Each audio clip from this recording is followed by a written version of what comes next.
राधे राधे, जय श्री राम दोस्तों। स्वागत है आपका अपने यूट्यूब चैनल एटी की पाठशाला में। कंप्लीट सीडीपी का सेशन कर रहे हैं, जिसमें 6 क्लास शायद हो भी चुकी हैं। आज हम उसकी आगे क्लास को डिस्कस करेंगे। टेलीग्राम चैनल एटी की पाठशाला ज्वाइन कर लीजिएगा, वहाँ पे आपको सारी पीडीएफ मिल जाएंगी। और पीडीएफ एक बार निकाल के आप कम से कम 2 बार पीडीएफ से पढ़ा करिए, जिससे कि कोई दिक्कत ना हो और अच्छे से क्लासेस भी चलते रहें, आपका रिविजन भी होता रहे। ठीक है, तो आइए आज नेक्स्ट टॉपिक को स्टार्ट करते हैं। आज हमको क्या देखना है? Operant conditioning. ठीक है, इसको कैसे दिया था आपका बीएफ स्किनर ने। इसमें मेनली हमको आरएस लर्निंग की तरह देखना होता है। आर मतलब क्या होता है? रिस्पांस, यानी प्रतिक्रिया करना। किसी चीज़ को मिलने पर कैसे प्रतिक्रिया हो, जैसे कि आपने थॉर्नडाइक वाली बिल्ली वाली कंडीशन देखी होगी कि उसको देखते उसके मुंह में लार आ जाता है, या स्टिमुलस देखते ही क्या होता है, कोई कंडीशनिंग होती है, उद्दीपक मिलते ही कोई प्रतिक्रिया की जाती है। इसी को क्रिया प्रस्तुत अनुबंधन भी कहा जाता है, यानी इंस्ट्रूमेंटल कंडीशनिंग यानी नेमलिक अनुबंधन। ठीक है, through operant conditioning, an individual makes an association between a particular behavior and a consequence, also known as instrumental conditioning। इसको क्या मानते हैं हम? इंस्ट्रूमेंटल कंडीशनिंग के नाम से भी जानते हैं। Most influential psychologist of 20th century, 20वीं सदी के क्या थे? बहुत ही बड़े साइंटिस्ट थे, साइकोलॉजिस्ट थे। टाइप्स ऑफ रीइंफोर्समेंट पुनर्बलन किस प्रकार का होता है? एक तो प्राइमरी होता है, नेचुरल होता है, जैसे हमको खाने के लिए, सोने के लिए, रहने के लिए एक हमको क्या होना, पुनर्बलन चाहिए होता है। एक सेकेंडरी होता है जो क्या होता है, एसोसिएटेड विद नेचुरल, जैसे पैसा हो गया। तो इन सब तरीके से क्या होता है, हमें सेकेंडरी रीइंफोर्समेंट मिलता है। रीइंफोर्समेंट एंड पनिशमेंट क्या होता है? पुनर्बलन एंड और दंड। रीइंफोर्समेंट होता है टू इंक्रीज योर बिहेवियर, आपका बिहेवियर क्या है उसको इंक्रीज करने के लिए, उसे अच्छा करने के लिए, बिहेवियर को अच्छा करने के लिए क्या होता है? रीइंफोर्समेंट होता है। पनिशमेंट क्या होता है? डिक्रीज द बिहेवियर, बिहेवियर को कम करने के लिए। पॉजिटिव क्या होता है कि स्टिमुलस प्रेजेंटेड, जैसे बिहेवियर आपका डिक्रीज हो रहा है। और इसे निगेटिव कब होती है? जब आपका बिहेवियर क्या हो रहा है? डिक्रीज हो रहा हो, स्टिमुलस प्रेजेंटेड हो। ठीक है, पॉजिटिव इन्फोर्समेंट में आप क्या करेंगे? कुछ ऐड करेंगे, बिहेवियर आपका इंक्रीज हो जाएगा। निगेटिव इन्फोर्समेंट में क्या करेंगे? कुछ हटा देंगे, कुछ रिमूव कर देंगे, तो बिहेवियर आपका कैसा हो जाएगा? इंक्रीज कर जाएगा। इसके बाद नेक्स्ट आता है आपका फ्यू अदर पॉइंट्स में देखें, जैसे शेपिंग हो गया, टोकन इकोनॉमी हो गया, प्रोग्राम इंस्ट्रक्शन हो गया, कुछ प्रिंसिपल्स हो गई, स्मॉल स्टेप्स हो गए, active participation and responding, reinforcement, self basin, self evolution, immediate feedback, ये सब चीज़ें इसके अंदर आती हैं। इसके बाद नेक्स्ट आता है आपका ट्रायल एंड एरर लर्निंग, जिसको किसने दिया था? आपका थॉर्नडाइक ने दिया था। इसको हम एसआर बाउंड के नाम से भी जानते हैं। यहाँ पे आपका स्टिमुलस और स्टिमुली और रिस्पॉन्स के बीच में ये चीज़ें होती हैं, यानी उद्दीपक और अनुक्रिया के बीच में चीज़ें रहती हैं। Learning is the result of association between stimuli and response, यानी उद्दीपक और अनुक्रिया के बीच का जो एसोसिएशन होता है उसी को क्या उन्होंने लर्निंग बताया था। फादर ऑफ एजुकेशनल साइकोलॉजी किसको कहा गया है? थॉर्नडाइक को कहा गया, शिक्षा मनोविज्ञान का जनक कहा गया है। ट्रायल एंड एरर लर्निंग किसने दी थी? आपके थॉर्नडाइक ने दी थी। एसआर बाउंड बताया गया है, इसमें संबंधवाद बताया गया है, कनेक्शन बता दिखाया गया है। जैसे कि सब्जेक्ट आप वहाँ पे क्या थी? कैट थी, स्टिमुलस क्या था? फिश थी, मोटिवेशन क्या थी? उसकी सुगंध आती थी तो उसे पता चल रहा था। और उसकी प्रणोद क्या थी? हंगर, जो भूख थी, ड्राइव, उसे क्या थी? हंगर थी। तो जो बिल्ली वाली पूरी कंडीशन है ना, आपको बताया था, एक बार पढ़ लीजिएगा, वहाँ से पूरी चीज़ें ली गई डायरेक्ट समझाने के लिए। प्लीजर पेन थ्योरी के अकॉर्डिंग रहती है, स्टिमुलस रिस्पॉन्स थ्योरी के अकॉर्डिंग, बॉन्ड कनेक्शन क्या होती है? Theory of learning. Punishment and reinforcement, laws of learning, primary laws of learning या सेकेंडरी लॉज ऑफ लर्निंग, अभी भी हमने देखा। प्राइमरी लॉ ऑफ लर्निंग क्या होती है? लॉ ऑफ इफेक्ट, आपका जो प्रभाव होता है, पॉजिटिव नेगेटिव जो इम्पैक्ट पड़ता है, वो क्या होती है? आपकी law of effect. Law of readiness, तत्परता, यानी रेडी, मोटिवेटेड, ये सब चीज़ें लॉ ऑफ रेडीनेस के अंदर आती हैं। लॉ ऑफ एक्सपीरियंस, यानी अभ्यास करके, प्रैक्टिस करके। ये भी दो तरीके होती है, एक लॉ ऑफ यूज, एक लॉ ऑफ डिसयूज। एक बार यूज करके, एक बार अनयूज करके, डिसयूज करके। जब यूज करते हैं तो क्या होती है? हमारी चीज़ें स्ट्रेंथ मजबूत हो जाती हैं, और जब अनुप्रयोग करते हैं, यानी जब डिसयूज करते हैं, तो चीज़ें हमारी क्या होती हैं? वीक होती हैं। इसके बाद नेक्स्ट टॉपिक आता है आपका secondary law of learning, law of multiple responses, law of set of attitude, ability, mental state जो होते हैं, law of partial activity, law of analogy simulation, यानी कि जानने की इच्छा, लॉ ऑफ एसोसिएटिव शिफ्टिंग, यानी स्टिमुलस और स्टिमुलस के शिफ्टिंग करना। लॉ ऑफ मल्टीपल रिस्पॉन्सेस, बहु प्रतिक्रिया का नियम होता है इसके अंदर। लॉ ऑफ प्राइमरी यानी स्टार्ट करने का भी चीज़ें रहती हैं। इसके बाद आता है आपका एजुकेशनल इम्प्लीकेशन का, role of readiness in education, role of practice, मतलब मेन चीज़ आप प्रैक्टिस और एक्सरसाइज की ही चीज़ें हैं। Importance of motivation, transfer of learning, teaching is arrangement of situation which will lead to desirable bond, यानी एसआर बॉन्ड भी इसी के अंदर थी, जो कि हम लोगों ने पहले डिस्कस कर लिया। इसके बाद नेक्स्ट आता है आपका गैने हायरार्की ऑफ लर्निंग, यानी गैने का अधिगम अनुक्रम सिद्धांत। इसमें मेन क्या है, आपको सिंपल टू कॉम्प्लेक्स जाना है, ठीक है, यानी सरलता से जटिलता की ओर। किसने कहा था, रॉबर्ट एम गैने ने बताया। गैने proposed a system of classifying different types of learning in terms of the degree of complexity of the mental process involved. Starting 4 behavioristic थे। पहला सिग्नल लर्निंग यानी संकेत अधिगम, the individual acquires a conditions responses to a given signal, the learning is involuntary यानी कि अनैच्छिक होगी।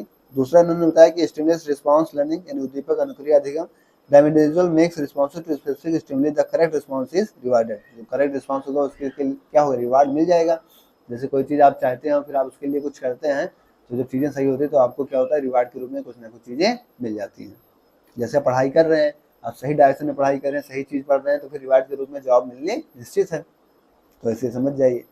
फिर चैनिंग यानी श्रृंखला अधिगम, two or more previously learn stimulus responses connection are linked together, क्या होती हैं, दो या दूसरे से अधिक जो होते हैं स्टिमुलस और रिस्पॉन्स क्या होते हैं, अनुक्रिया और उद्दीपन आपस में कनेक्टेड होते हैं एक दूसरे से। इसके बाद नेक्स्ट आता है आपका वर्बल एसोसिएशन यानी मौखिक अधिगम, चेन्स दैट आर वर्बल, जैसे कि एक चाइल्ड आइडेंटिफाई करता है ऑब्जेक्ट्स को, call it's by proper name, जैसे द रेड बॉल, और इट फाइंड्स हिंदी और French equivalent for an English word, ठीक है। मौखिक अधिगम आप किसी चीज़ के बारे में देख के उसका जो है एक्सप्लेनेशन जब कर देते हैं तो। इसके बाद नेक्स्ट आता है आपका मल्टीपल डिस्क्रिमिनेशन, ठीक है, बहुविवेक अधिगम, the learner learns to distinguish between motor and verbal chains of the already acquired।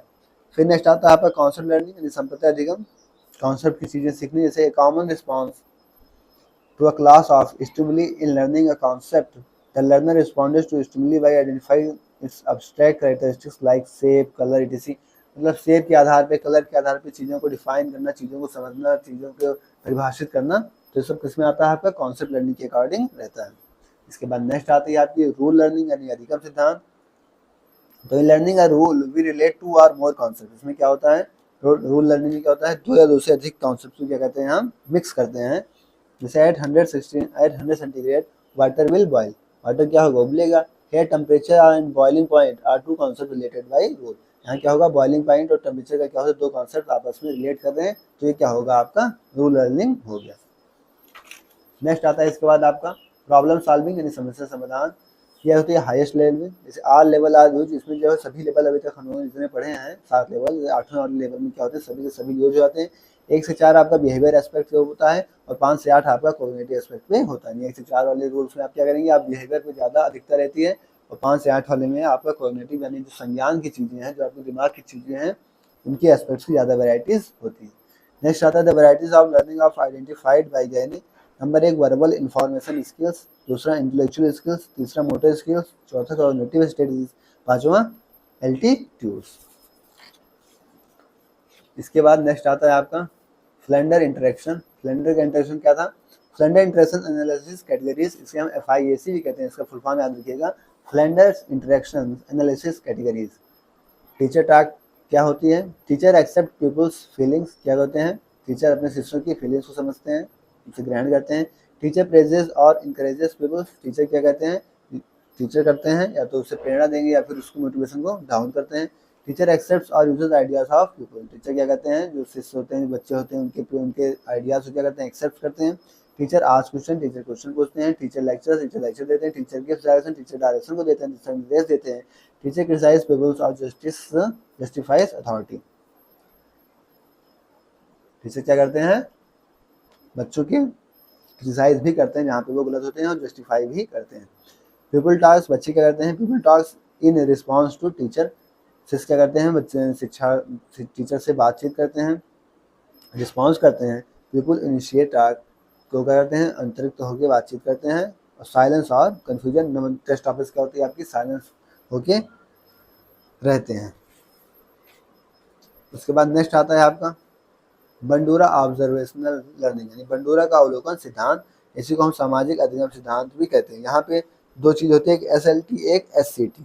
Albert Bandura ने इस चीज़ को बताया था। पहला है सोशल कॉग्निटिव स्ट्रीम यानी कि सामाजिक संज्ञानवादी। फिर सोशल लर्निंग थ्योरी यानी SLT, यही दो चीज़ मेन होती है इसमें, और सोशल कॉग्निटिव थ्योरी यानी SCT। तो ये दो चीज़ आपकी मेन होती है, पहली सोशल लर्निंग थ्योरी यानी SLT और सोशल कॉग्निटिव थ्योरी यानी कि SCT। फिर नेक्स्ट आता है आपका ऑब्जर्वेशनल लर्निंग, ऑब्जर्व करके इनिशिएट लर्निंग, इनिशिएट होकर बॉबोडोल एक्सपेरिमेंट, रेसिप्रोकल डिटर्मिनेशन, और फिर सेल्फ एफिशिएंसी, खुद से चीज़ों को करके। Children learn aggressive behaviour by watching something, बच्चे क्या कहते हैं अग्रेसिव बिहेवियर को ग्रहण करते हैं, सीखते हैं कब किस चीज़ में, जब वो चीज़ों को देखते हैं, ऐसी चीज़ों को देखेंगे तो ऐसी चीज़ें मानेंगे। विकारियस लर्निंग यानी अप्रत्यक्ष अधिगम कैसे होता है? Vicarious learning is learning that is derived from indirect sources such as hearing or observation rather than direct hands or instruction. Vicarious learning is a way of learning that allows individual to learn from the experience of others.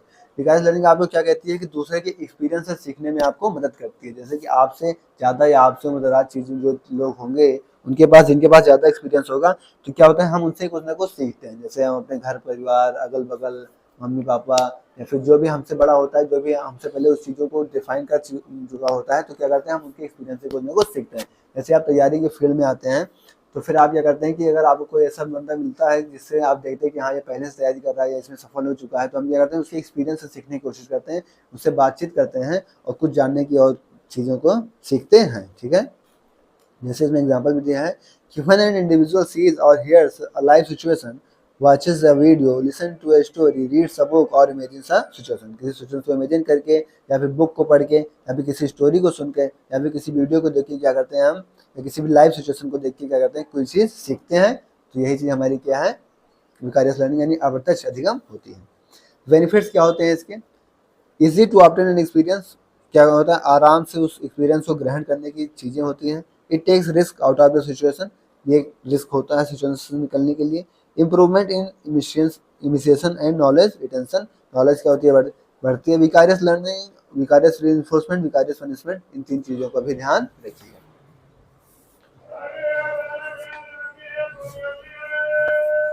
इसके बाद next आता है you can learn from the stories, आप stories से learn कर सकते हैं, सीख सकते हैं, जो कि काफ़ी अच्छी चीज़ होती है कि स्टोरी के माध्यम से कोई भी चीज़ सीखना बच्चों को भी काफ़ी तेज उससे नॉलेज बढ़ती है।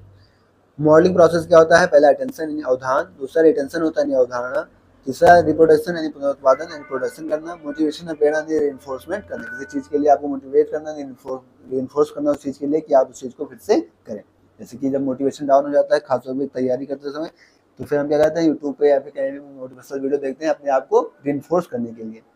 सेल्फ एफिशिएंसी यानी आत्मबाहुकारिता, self efficiency is a person's believes in his or her ability to succeed in a particular situation. जैसे क्या होता है आई कैन डू इट, मैं ये कर सकता हूँ। तो क्या होती है आत्मनिर्भरता होती है कि आप खुद में कितना विश्वास करते हैं, वही चीज़ आपकी क्या होती है सेल्फ एफिशिएंसी होती है कि हाँ आप इस चीज़ को कर सकते हैं, आप इस चीज़ में, आप इस चीज़ के लिए बने हैं। जब आपके अंदर खुद के लिए क्षमता होगी तो आप आराम से इन चीज़ों को कर पाएंगे।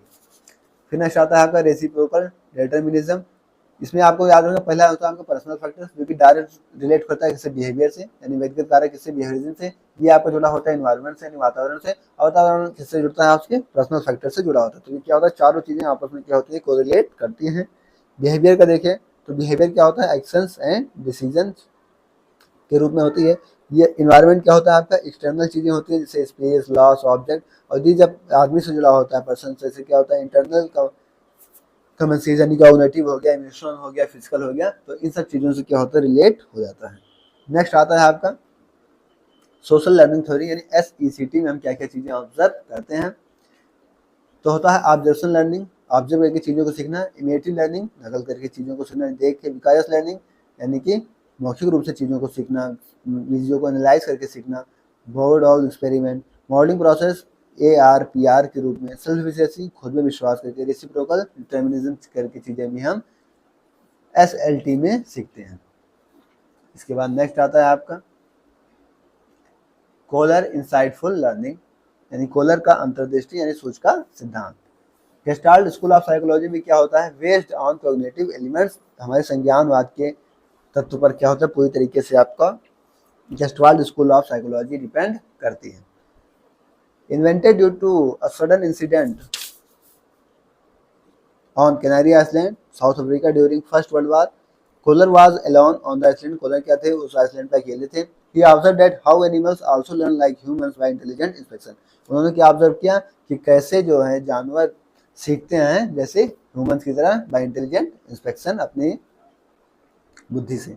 Experiments on Sultan, he kept the bananas outside the box, उन्होंने क्या किया, बनानास को बॉक्स के बाहर रख दिया। उन्होंने सुल्तान में एक्सपेरिमेंट किया था कि बनानास को आउटसाइड द बॉक्स रख दिया था। He made the problem more complex, उनके लिए जो प्रॉब्लम की थी और जटिल हो गई। Under inside comes a point जिसे कॉल्ड आहा मोमेंट, इस सब के बाद एक पॉइंट आया जब उन्होंने कहा आहा मोमेंट। आहा का मतलब क्या था, we found it, I found it, यानी मुझे मिल गया। इसका अदर नेम्स के रूप में पूछी जाती है epiphany, eureka, aha moment, sudden solution is the role या फिर इनसाइट। फैक्टर्स कौन कौन थे इनके बीच में, factors contributing to insightful learning, experience, intelligence, learn situation, initial efforts और रिपीटेशन एंड जनरलाइजेशन चीजें थी। नेक्स्ट आता है आपका डिफरेंस बिटवीन इंसाइटफुल लर्निंग्स, यानी ट्रायल एंड एरर चीज क्या थी। It is different from habit formation, learning is gradual and need practice, learning क्या है, अधिगम क्या है, ग्रेजुअल है, आप धीरे धीरे किसी चीज को सीखेंगे और जिसमें जरूरत किसकी होती है, आपकी प्रैक्टिस की जरूरत होती है। अगर आप ये सोचें कि हम एक दिन में किसी चीज को सीख लें या एक दिन में हम पूरी चीज को सीख लें तो ऐसा चीज पॉसिबल नहीं है। लर्निंग एक ग्रेजुअल प्रोसेस है जो कि धीरे धीरे धीरे धीरे चीजों को सीखने में हमारी मदद करती है और इसके लिए आप जितनी प्रैक्टिस करेंगे उतना इसके लिए क्या होता है, बेनिफिट होता है। Trial and error is fit for learning motor skills, language, arithmetic skills. Inside the organism react to the whole situation, not its parts. क्या करती है कि पूरे सिचुएशन को अफेक्ट करती है, ना कि उसके किसी पार्ट को। ठीक है। In inside the organism perceives the means of the goals, the structure, the perceptual field. Insight is closely related to organism capacity to learn. Insight follows the period of trial and error behavior. इसके बाद इसके नियम आते हैं कि law of gestalt walled क्या होता है। तो पहला होता है प्रिंसिपल ऑफ सिमिलरिटी, यानी समानता का नियम। कुछ नियम होते हैं गेस्टाल्ट वाल्ड में, इसको याद रखिएगा। पहला नियम आपका क्या है, लॉज ऑफ गेस्टाल्ट वाल्ड में पहला है प्रिंसिपल ऑफ सिमिलरिटी, यानी समानता का नियम है। दूसरा है प्रिंसिपल ऑफ प्रोक्सिमिटी, यानी समीपता का नियम है। तीसरा है प्रिंसिपल ऑफ क्लोजर, यानी समापन का नियम है। चौथा है प्रिंसिपल ऑफ कंटिन्यूटी, यानी निरंतरता का नियम है। और लास्ट है आपका प्रिंसिपल ऑफ प्रेग्नेंस, यानी प्रायर नॉलेज से कनेक्ट कर दो। तो ये चीज क्या है आपकी, कुछ लॉज थे, लॉज ऑफ गेस्टाल्ट वाल्ड के। ठीक है। तो क्लास आपको कैसे लगी कमेंट बॉक्स में आपको बताना है। ये पीडीएफ आपको मिल जाएगी टेलीग्राम चैनल एटी की पाठशाला में, वहाँ से आप इस पीडीएफ को डाउनलोड करेंगे और इसके बाद 2 बार कम से कम क्या करेंगे, इनका खुद से रिवीजन करेंगे और चीज़ें आपको अपने दिमाग में बैठाएंगे। ठीक है। कोई भी एग्जाम हो आपके लिए सीडीपी एकदम हलवा बन जाएगी। बस क्या करना है, आपको लेक्चर देखना है आराम से और उसके बाद खुद से 2 बार रिविजन करना है। ठीक है। क्लास आपको लगी कमेंट बॉक्स में बताइएगा, टेलीग्राम चैनल एटी की पाठशाला को ज्वाइन कर लीजिएगा, आप अपना फीडबैक जरूर दीजिएगा। ठीक है। ओके, थैंक्स, जय श्री राम, राधे राधे।